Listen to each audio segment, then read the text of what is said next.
Graça e paz do Senhor Jesus. Mateus capítulo 10, Evangelho do nosso Senhor Jesus. Tendo Jesus chamado os 12 discípulos, deu-lhes autoridade sobre espíritos imundos, para os expulsar e para curar todo tipo de doenças e enfermidades. Ora, os nomes dos 12 apóstolos são estes: primeiro, Simão, chamado Pedro, e André, seu irmão; Tiago, filho de Zebedeu, e João, seu irmão; Filipe e Bartolomeu; Tomé e Mateus, o publicano; Tiago, filho de Alfeu, e Tadeu; Simão, o zelote, e Judas Iscariotes, que foi quem o traiu. Jesus enviou 12, dando-lhes as seguintes instruções: não tomem o caminho que leva aos gentios, nem entrem nas cidades dos samaritanos, mas de preferência procurem as ovelhas perdidas da casa de Israel. Pelo caminho preguem que está próximo o reino dos céus. Curem enfermos, ressuscitem mortos, purifiquem leprosos, expulsem demônios. Vocês receberam de graça, portanto deem de graça. Não levem ouro nem prata, nem cobre em seus cintos, nem sacola para o caminho, nem 2 túnicas, nem sandálias, nem bordão, porque o trabalhador é digno do seu alimento. E em qualquer cidade ou aldeia em que vocês entrarem, perguntem quem nelas é digno, e fiquem ali até saírem daquele lugar. Ao entrarem na casa, saúdem-na. Se a casa for digna, que a paz de vocês venha sobre ela. Se, porém, não for digna, a paz voltará para vocês. Se alguém não quiser recebê-los, nem ouvir as palavras de vocês, ao saírem daquela casa ou daquela cidade, sacudam o pó dos pés. Em verdade lhes digo que haverá menos rigor para Sodoma e Gomorra no dia do juízo do que para aquela cidade. Eis que eu os envio como ovelhas para o meio de lobos. Portanto, sejam prudentes como as serpentes e simples como as pombas. Tenham cuidado com os homens, porque eles os entregarão aos tribunais e os açoitarão nas suas sinagogas.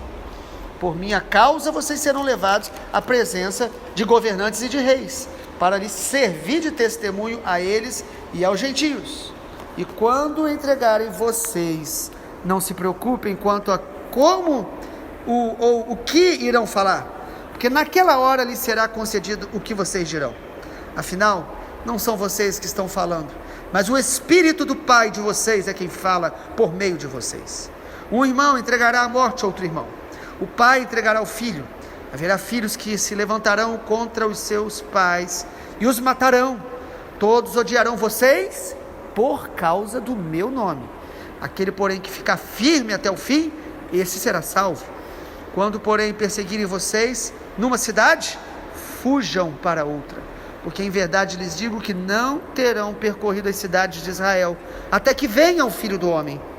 O discípulo não está acima do seu mestre, nem o servo está acima do seu senhor. Basta ao discípulo ser como seu mestre, e ao servo ser como seu senhor. Se chamaram o dono da casa de Beelzebu, quanto mais os membros da sua casa. Amém. Capítulo 10 nos deixa claro o chamado de Jesus para sermos seus discípulos.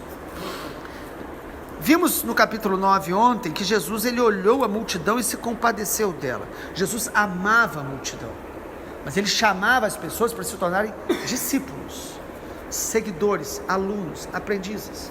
Não basta a gente estar na multidão, gostar de ouvir a palavra, orar, achar interessante as coisas do Evangelho. Nós vamos nos tornar comprometidos, seguidores, apaixonados pelo Senhor Jesus, que conhecem a Jesus, que amam a Jesus, que amam as suas palavras, que amam o seu caráter, que querem ser como ele.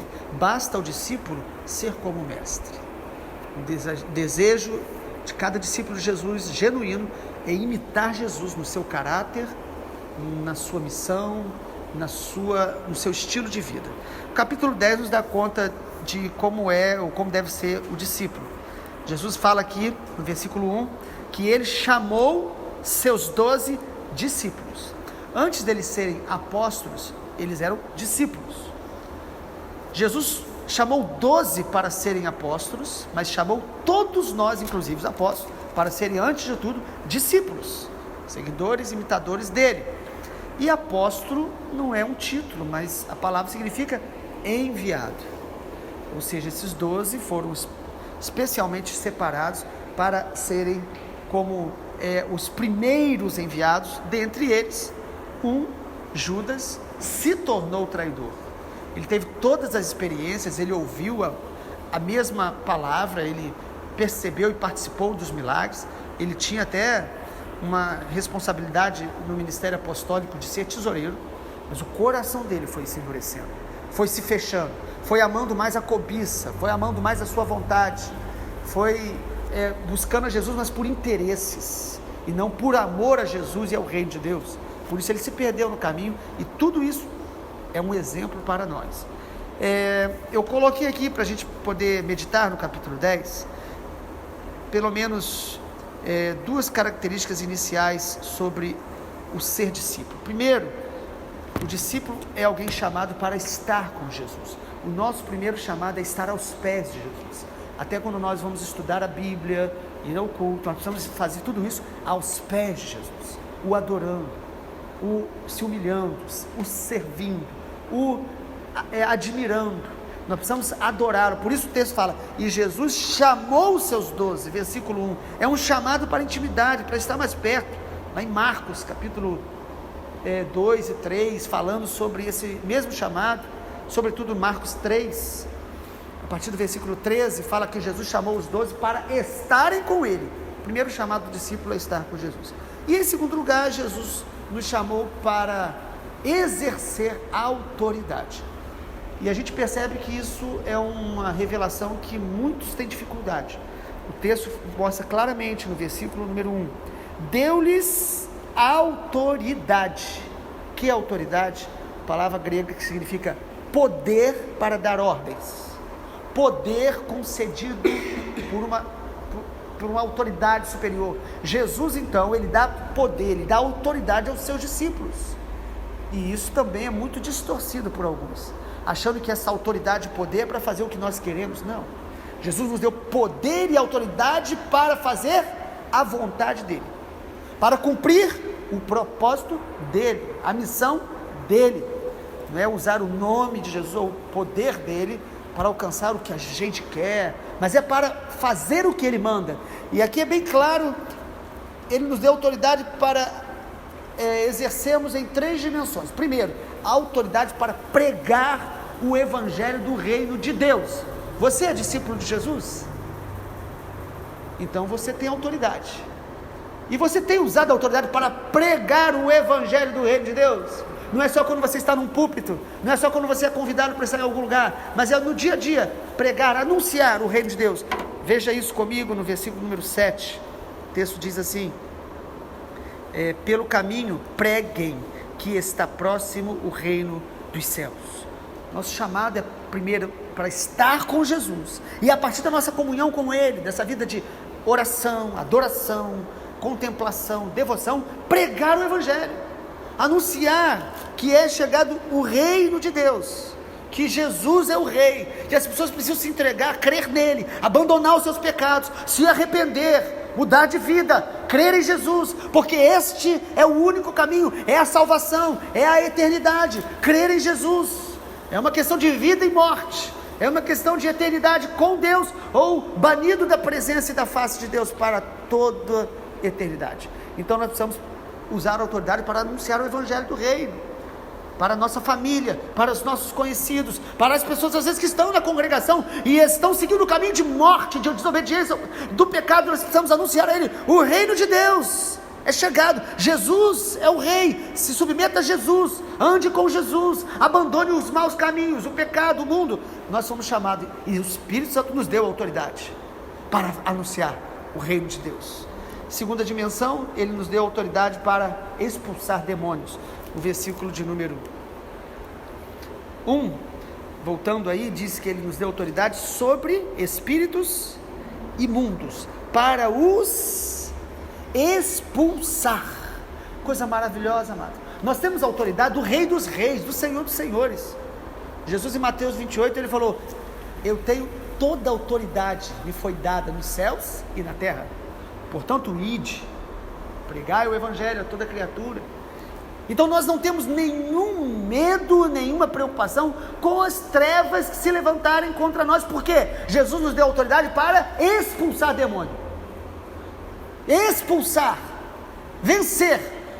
A Bíblia diz: resista ao diabo e ele fugirá de vós. Ele nos deu autoridade sobre todo o poder do maligno, e nós não temos que ter medo e nem ficar preocupado com a palavra que muita gente usa, retaliação, uma palavra às vezes mal entendida, porque na Bíblia diz que nós vamos pisar em serpentes, escorpiões e sobre todo o poder do maligno, e nada absolutamente nos causará dano. Agora, pessoas que querem realmente expulsar demônios sem ter a vida com Jesus, aí nesse caso sim, o inimigo pode e vai atingi-la, porque ela não está vivendo em Cristo, mas não porque o inimigo tem toda essa força e poder para nos amedrontar e nos intimidar. Nós precisamos andar em Cristo e saber que em Cristo toda a autoridade nos foi dada para expulsar demônio. Pessoas oprimidas pelo diabo e que chegam até nós, e que o Senhor vai permitir para que a gente ore, ministre e expulse aquele demônio, e aquela pessoa seja liberta, livre para caminhar com Deus. Não é livre apenas daquela opressão maligna, é livre do pecado, é livre de uma vida longe de Deus, é livre para servir e adorar a Deus, andar com Deus. Jesus nos deu autoridade para expulsar demônios, e Ele também, em terceiro lugar, nos deu autoridade para curar os enfermos. O texto diz isso no versículo 1, para curar todo tipo de doença e enfermidade. Versículo 16 também, Jesus fala: eu envio vocês, na verdade não é o 16, mais em cima aqui ele fala para a gente curar os enfermos. Versículo 8: curem enfermos, ressuscitem mortos, purifiquem leprosos, expulsem demônios. Fazemos isso em nome do Senhor Jesus. No nome de Jesus nós oramos para que pessoas sejam curadas, pessoas sejam limpas, milagres vão acontecer em nome de Jesus, de acordo com o propósito dele, para glorificar o nome dele.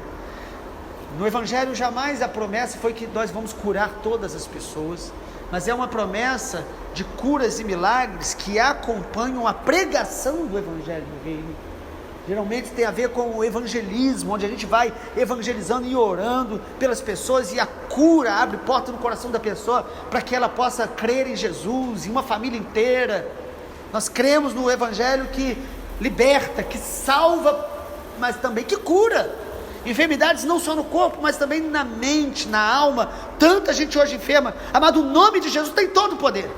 Jesus deixa claro o seguinte: discípulos meus não são pessoas que ouviram um ensino, uma filosofia, uma doutrina e apenas saem ensinando doutrina. Ele está dizendo: quem é meu discípulo está revestido do poder, da autoridade do Espírito Santo. Ele te revestiu, amado. Nós precisamos entender e experimentar essa autoridade. Nós precisamos crer e desfrutar dessa autoridade. Há muitas pessoas intimidadas pelas suas limitações, intimidadas pelo mundo espiritual, pelos demônios. A Bíblia diz que nós devemos ter coragem. Paulo, escrevendo a Timóteo, um discípulo amado, ele disse: Deus não nos deu o espírito de quê? Covardia, mas de poder, de amor e de moderação. Amado, o Senhor Jesus, em nome dele, nós já temos autoridade para fazer toda a vontade dele e cumprir todo o propósito e missão que ele nos der.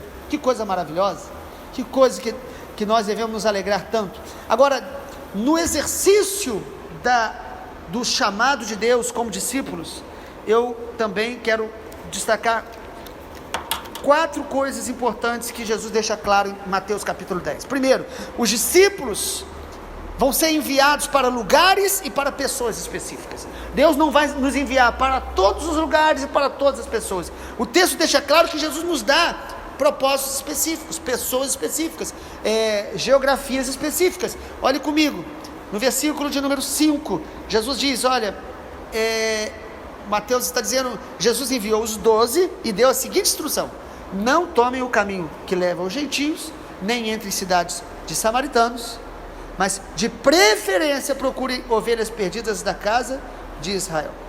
O Senhor Jesus, inicialmente o ministério dele foi focado para Israel, cumprindo as profecias. O povo que é o descendente de Abraão que o Senhor separou com uma promessa específica. Então, inicialmente, Jesus não estava falando para não pregar para gentios, quem não era judeu, mas ele diz: a prioridade de vocês vai ser as ovelhas perdidas da casa de Israel. Então, tenha foco, mantenha o seu foco. Não tente fazer tudo, mas entenda que há um propósito específico. Eles encontravam muitas vezes gentios, samaritanos, e Jesus curava, Jesus salvava, pregava, mas nós, como discípulos, Deus nos dá foco específico. Em segundo lugar, o cumprimento do chamado também envolve dependência total do Senhor, dependência total de Deus. Quando Jesus envia, amado, Ele não nos dá todos os recursos para a gente carregar com a gente. Ele diz o seguinte: eu vou com vocês e vou suprir tudo o que vocês precisarem no meio do caminho. Versículo 7, pelo caminho preguem o reino. Versículo 8, curem os enfermos, expulsem demônios. Vocês receberam de graça, portanto deem de graça.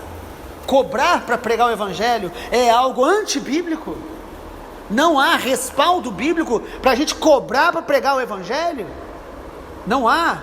É bíblico sim, quando uma igreja convida alguém, suprir as necessidades muitas vezes daquele que foi até ali, porque o trabalhador é digno do seu salário, mas quando a gente começa a colocar preço no nosso ministério, ele não poderá chegar a todos os lugares. Então Jesus diz: dei de graça, porque você recebeu de graça. Mas ao mesmo tempo, olha o que o Senhor Jesus fala no versículo 9: não levem ouro, prata, cobre, ou seja, não leva muito dinheiro, nem sacola para o caminho, nem 2 túnicas, nem sandálias. O que Jesus está dizendo é o seguinte: coloque a sua dependência totalmente no Pai. Mais à frente, nós vamos ver que lá na frente Jesus fala assim: olha, agora vocês devem levar algumas coisas. Há momentos que nós precisamos ter os recursos mais organizados, nós precisamos ter algum tipo de reserva. Há esses momentos. Mas o que Jesus está mostrando aqui é que quando Ele nos envia, nós precisamos confiar e depender totalmente dele. Há muitas pessoas que não obedecem ao Senhor porque estão esperando ter todos os recursos, todos os sinais, e geralmente essas pessoas nunca cumprirão o chamado de Deus. Então o discípulo é alguém que depende totalmente do Pai. Terceiro lugar, no chamado, o Senhor Jesus nos deu uma ordem para, em cada casa que a gente entrar, nós liberarmos a paz dele que está em nós, para que a gente possa compartilhar a paz que está em nós. Versículo 13, ele fala isso para os discípulos. No versículo 12, explica um pouco mais: ao entrar na casa, saúdem-na. E a gente vai olhar lá em Lucas 10, que ele diz, olha, que a gente proclame a paz, libere a palavra de paz. Paz do Senhor, ou paz de Jesus, não é uma saudação simples, é uma proclamação da paz que só Jesus dá. É uma proclamação do nome de Jesus. Ele é o príncipe da paz. Quem faz isso com entendimento sabe. Jesus diz: ao entrar na casa, saúdem-na, e se a casa for digna, ou seja, se eles abrirem o coração, a paz de vocês vai vir sobre aquela casa. Que coisa maravilhosa. Você pode ser alguém que vai levar a paz de Jesus para dentro dos lares, das famílias, das casas. Quantas pessoas entram nos lugares e levam confusão, discussão, leva más notícias, leva murmuração, críticas. Nós somos os proclamadores da paz de Jesus. As nossas conversas, nossa comunhão, as nossas visitas devem levar a paz de Jesus. Os discípulos não vão proclamar a paz, e se a casa for digna, a paz fica. Mas o texto diz: se não for digna, versículo 13, a paz voltará para vocês. E em último lugar, amados, Jesus nos ensina como discípulos que nós devemos, cumprindo a missão dele, manter a prudência e a simplicidade. Há 2 virtudes que Jesus destaca aqui: prudência e simplicidade, que o discípulo não deve perder. Olha no versículo 16: eu envio vocês como ovelhas. O nosso caráter é de ovelha, mas nós vamos para o meio de lobos. E ele diz: portanto, sejam prudentes como as serpentes e simples como as pombas. E a gente pensa: eu preciso ser prudente porque os demônios vão lutar contra mim. Mas Jesus deixa muito claro aqui, cuidado com os homens. Irmão, os homens têm um coração enganoso. Os homens traem, os homens mentem. os homens nos abandonam, os homens falham conosco. E Jesus está falando, cuidado com o seu coração, seja prudente, seja simples. Não é para você viver desconfiado de todo mundo, mas é para você ser sábio, prudente, nas suas palavras, nas suas atitudes. Versículo 17, tenham cuidado com os homens, porque eles os entregarão aos tribunais e os açoitarão nas suas sinagogas. Jesus está falando aqui, amado, desse cuidado com os homens na pregação do Evangelho. Ele não está falando aqui para você ter cuidado porque as pessoas falam mal da gente, porque os nossos vizinhos vigiam a nossa vida. Ele está dizendo o seguinte, cuidado, porque quando vocês forem pregar o Evangelho, tudo aqui de perseguição, está falando de pregação do Evangelho. Porque tem muita gente, às vezes nós somos perseguidos, arrumamos problemas por outras circunstâncias. Às vezes por discussões de família, por discussões de bens materiais, e a gente diz que estamos sendo perseguidos. Jesus está falando aqui perseguido por causa do Evangelho. Porque você fala de Jesus, porque você anuncia, proclama o Evangelho. Ele está dizendo, irmãos, que nós vamos ser traídos por pessoas dentro das congregações, porque a gente fala a verdade. Amado, o que mais o espírito da apostasia odeia é a verdade, é a palavra que exorta. Eles amam as palavras que trazem falsas consolações, que mostram um Deus que ama, mas um Deus que não é santo.